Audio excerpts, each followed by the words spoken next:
Meeting. Today is Monday, April 4th, and join us for opening prayer followed by the Pledge of Allegiance. Pray with me, please. Heavenly Father, thank you for this day, this beautiful weather you've given us, Lord. I pray that you would continue to watch over those in our city and protect us. God, I pray that you would be with those that aren't with us tonight for whatever reason. Be with them, God, and I pray that you would protect those who place themselves in harm's way for our benefit. And I pray these things in Jesus' name. Amen. Amen.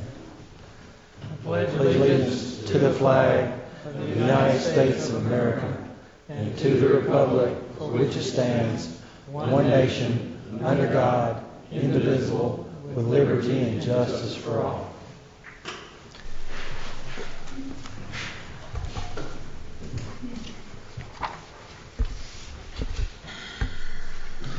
All right.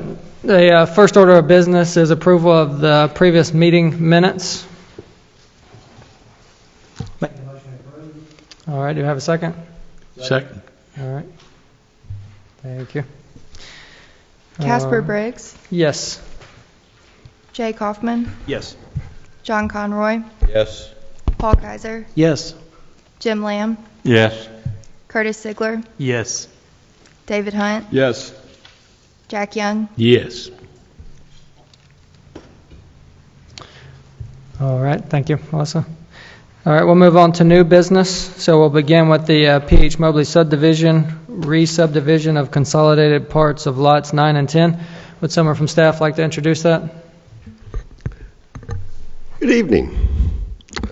Mr. Wesley Wooldridge with Renaissance Group is requesting Planning Commission approval of a master plan for the P.H. Mobley subdivision, re-subdivision of Parcel 2 of consolidated parts of lots 9 and 10. The subject property is located at 7657 Highway 70 along the east side of Highway 70, nestled between Stewart Brothers Hardware along the north property line and the Kroger Commercial Strip Center along the south property line. The subject property is within the CH Highway Business Zoning District. In October 2007, the Planning Commission approved a site plan for the Fred Store and Multi-Tenant Retail Center on the subdivision exempt 9.08 acre parcel after consolidating parts of lots 9 and 10 of the P.H. Mobley subdivision into one lot. The site plan required additional right-of-way dedication along Highway 70 and a recorded utility easement plat for the subject property. In March 2009, Kroger parceled 4.3 acres from the original 9.08 acre subject property that was utilized as part of the December 2017 Planning Commission site plan approval for the Kroger parking lot expansion. In June 2021, the Planning Commission approved a revised site plan for the relocation of a new Kroger fuel center on Lot 4 of the Appling Crossing subdivision and on the Kroger-owned portion of the parts of Lots 9 and 10 of the P.H. Mobley subdivision.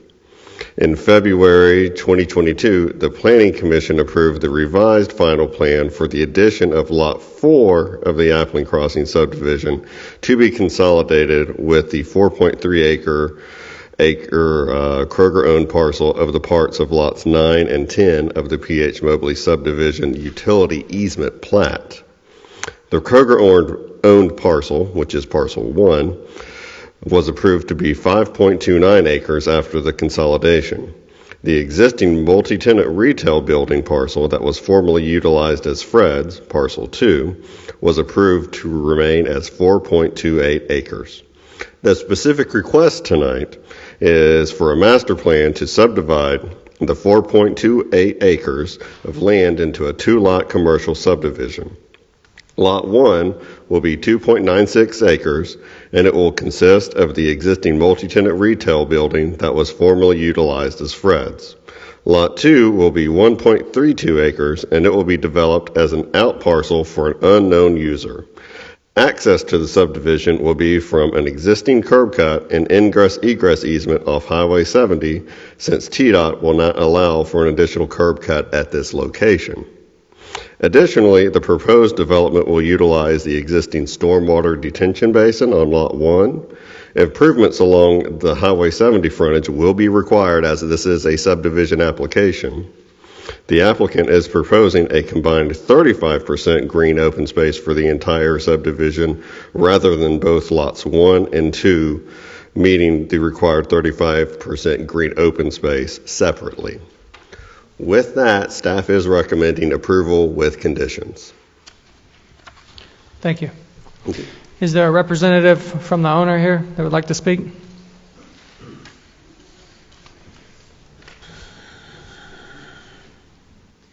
Thank you. Please state your name and your address for the record. Yeah. I'm Wesley Wooldridge with the Renaissance Group, 9700 Village Circle in Lakeland, Tennessee. We've seen the conditions, read the conditions, and we're okay with all the staff conditions except for 2 that we want to bring up for discussion tonight. And that's the condition number 8 and number 13 for the middle turn lane and the 12-inch water main across the frontage. Also here tonight is the developer, Samer Dewick. If you have any questions about what he plans or what he has intended for it. The reason for bringing this up for discussion really is it's kind of timing, because there's been movement on this property, and he has, the intentions of selling the Fred's property. And if we go through with the middle turn lane, we just got to go. We got to get additional survey, prepare additional plans, go through TDOT's permitting process. So it's just adding a lot of time into the equation for it. All right, thank you. Would you like to state your name and address for the record? Hello, my name is Dr. Samer Dwight. I am one of the partners of Aspen Developments Group, who owns the property, and my address is 9665 Village Circle, Lakeland, Tennessee. All right, thank you. All right, so you made a comment about the middle turn lane. That's condition number 8.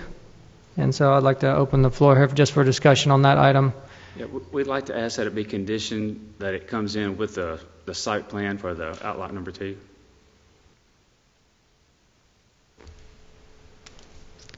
Can you restate that? I didn't understand what you meant. Well, we'd like to ask that the condition be rewritten that the middle turn lane improvements are made when the site plan application comes in for outlot number 2. Is your microphone on? Is there a green light showing down there on that? Yes, sir. Oh, okay. I'm having a hard time hearing you.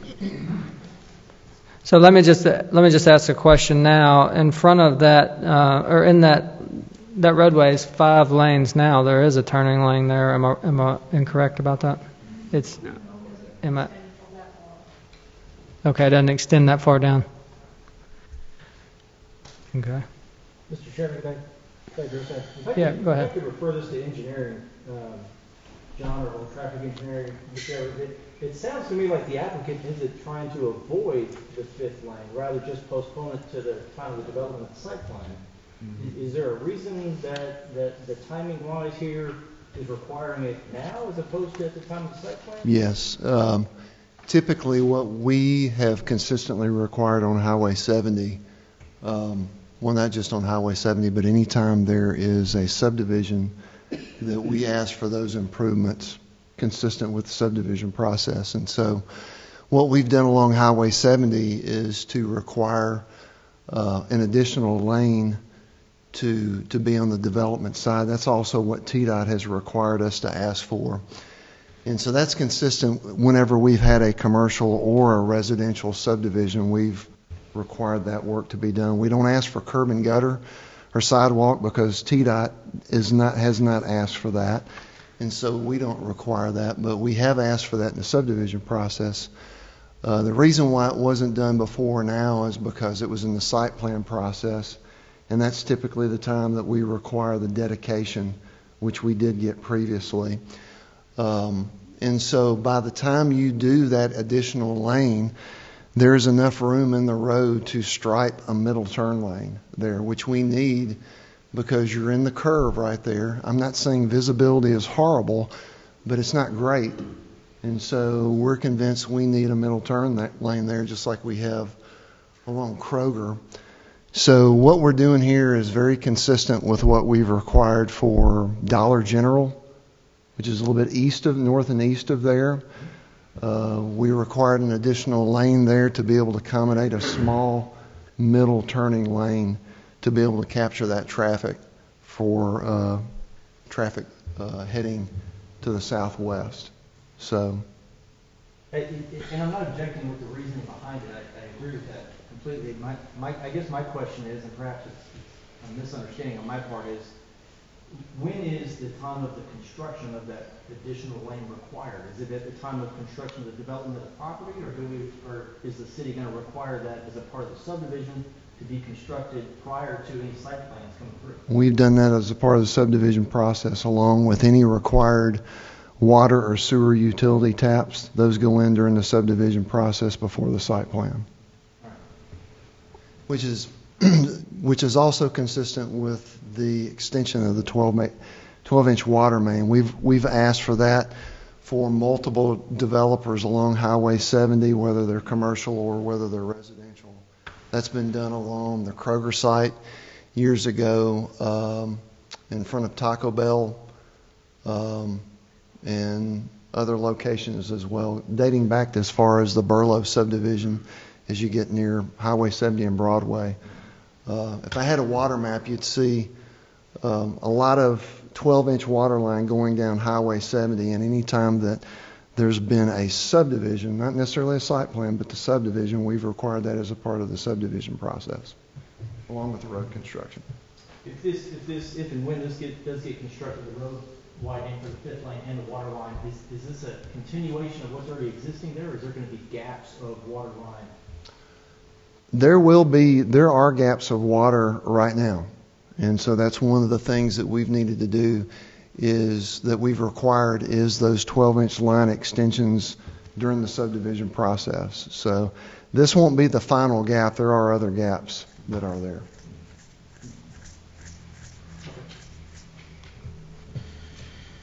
Mr. Chairman, a question for engineering.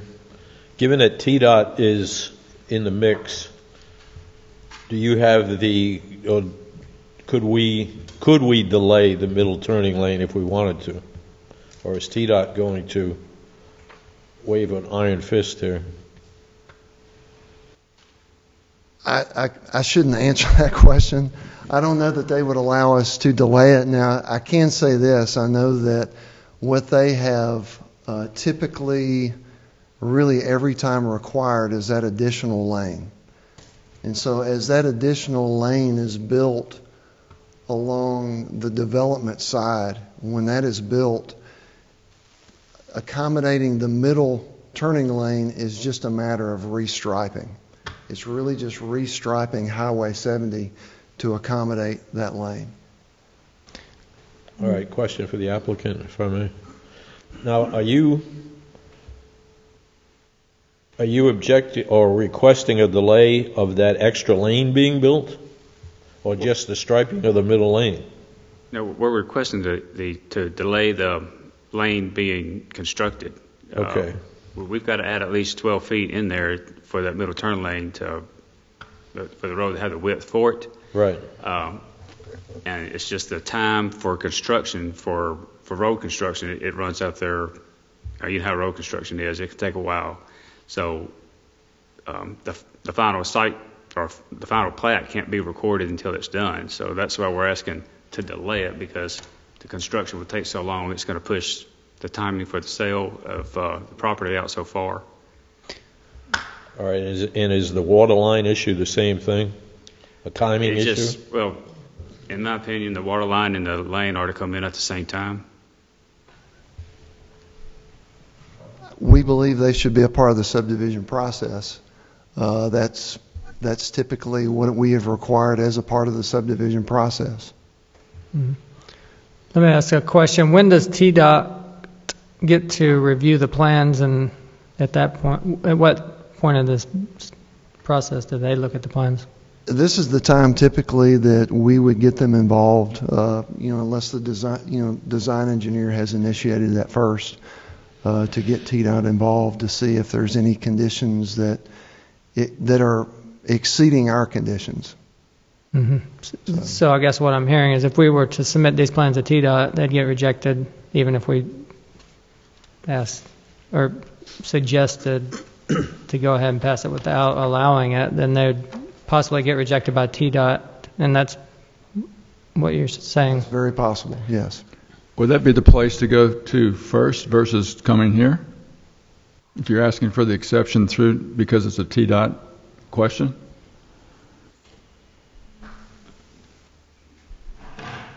No, we typically come to the city before to going to TDOT. So it would be up to us if we think your request is appropriate, we could say yes to it, but it has to go to TDOT anyway. Yes. Got it. Can I ask a question? Is the question you don't want to see a delay from TDOT because of the potential sale of that other piece of property to someone? So, we have offers for the actual property, the Fred's property itself, and I'd hate to. We have people interested in the out parcel for sure. We have plenty of developers that are interested in the property and developing it and taking care of it, but it delays. I'm forced to basically sell that out parcel with the property. I'm kind of forced to because I need to sell the property, and if I'm not able to separate them, then I'm just going to give the property away with them, basically. So yeah, it does kind of delay everything, the sale. Let me just throw this in. Typically, when we have a residential subdivision or a commercial subdivision, any water requirements, taps, sewer taps or water taps, or road construction is done at that point, not during the site plan process, to where that's done on the front end. And then when lots are sold off, those are considered building ready, with the exception of some minor things that might need to be done. So that's typically why we require this on the front end as a part of the subdivision, not kicking the can down the road to the site plan level. Just to piggyback on what John was saying so the subdivision process came about as a way to make sure that the infrastructure required, the street widening, the public infrastructure underneath the ground is in place at the time of subdivision prior to getting that plat recorded. Otherwise, what we were running into was parceling of lots, and then you would sell these lots, and then they would not have the required public infrastructure in place. And it's led to such instances in the city like what we call paper right-of-ways, to where you have parceled out lots without infrastructure leading to them. And so that's why at the subdivision layer, we require these public infrastructure to be installed at that time. So it sounds like we as the city, or the city is requiring this. We're not going to allow it to pass without, as an exception. I mean, I don't know if that's something that we want to vote on. I don't think we want to vote on that. It sounds like that this is a requirement by the city. That's the engineering department and the planning department's position. Yeah, well, we as the planning commission, I don't know, I think we want to take a vote on, I guess maybe I could rephrase that to say we can take a vote on if you accept the conditions today, we could take a vote on passing this without any exceptions. Exactly. I don't think we can entertain the exception to take those infrastructure improvements out of the conditions. So then my question would be... Okay, I'm sorry. Are you directing that question to me, or? No, I'm just making that statement. Do you want us to? I mean, I guess we need to make a motion to either accept it based on the conditions that staff has provided us. We can't make exceptions to these conditions, at least the ones that we've discussed. Would the chair entertain a motion? Would the chairman entertain a motion? Yes. I'll make a motion we approve as conditions of staff. Second. I'll second. Thank you. Take call roll. Casper Briggs, Yes. Jake Hoffman, John Conroy, Yes. Paul Kaiser, Yes. Jim Lamb, Yes. Curtis Sigler, Yes. I would imagine. Say that again, David. The 13, Okay. excuse me, number 13 and number 8 basically are in the same hand. So I guess my question would be, do you have further discussion that, Well, I mean, it sounds like y'all approved it with the conditions. Correct. Basically, that's what you've done. So I guess the only discussion would be, are you okay with that? You want to take that or just table it? And do you, That's the end of it, from our perspective. okay. Yeah. I guess your options are to, you can proceed to the next step here, or you can maybe have further discussions with the engineering and staff, and then maybe bring this back to us at a later date. But I would suggest that we're not likely to make a recommendation of something that's in a, I guess, direct conflict with what engineering is requesting. okay. All right. Thank you. Thank you, Wesley.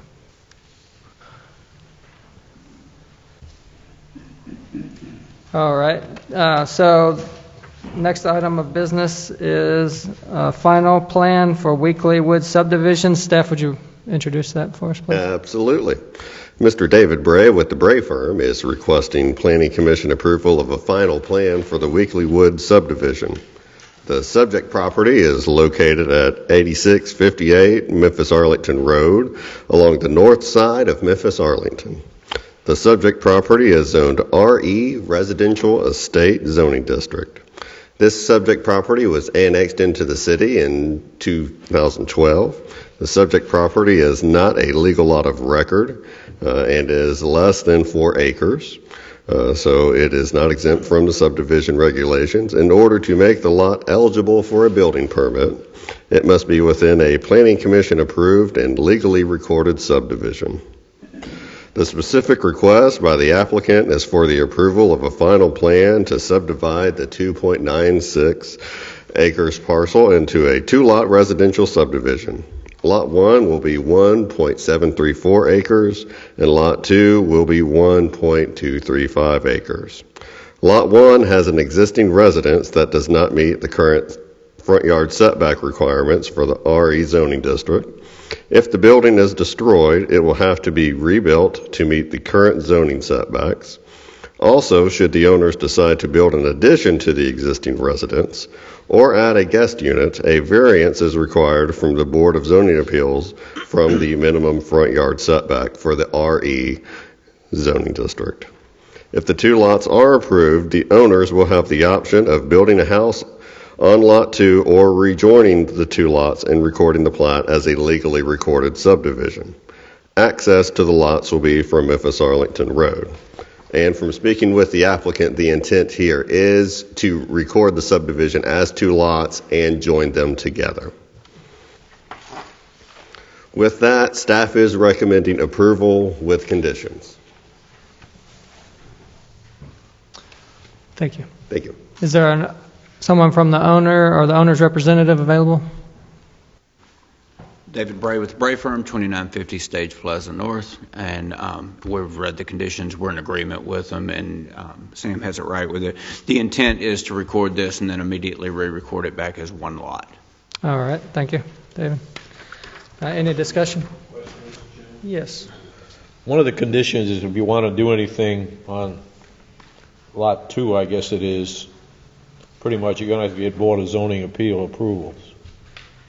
Do you anticipate coming to the Board of Zoning Appeals? At this time, no. I think they're happy with the house as it is. In this current market, I don't know if that's true 6 months from now or not. but for right now, yeah, I think they're just, this all came up as the owner, under the name that we filed it, was selling the house to somebody else, and it was discovered it wasn't a legal lot of record. So that's why they're here, is to try and get this cleaned up. Any further discussion items? No Yeah, questions. motion. I move we approve with the recommendations from staff. Thank you. Do I have a second? Second. Thank you. Roll, Casper please. Briggs, Yes. Jake Hoffman, Yes. John Conroy, Yes. Paul Kaiser, Yes. Jim Lamb, Yes. Curtis Sigler, Yes. David Hunt, Yes. Jack Young. Yes. Motion carried. All right, thank you. As soon as we do not have any additional business, the meeting is adjourned. Thank you.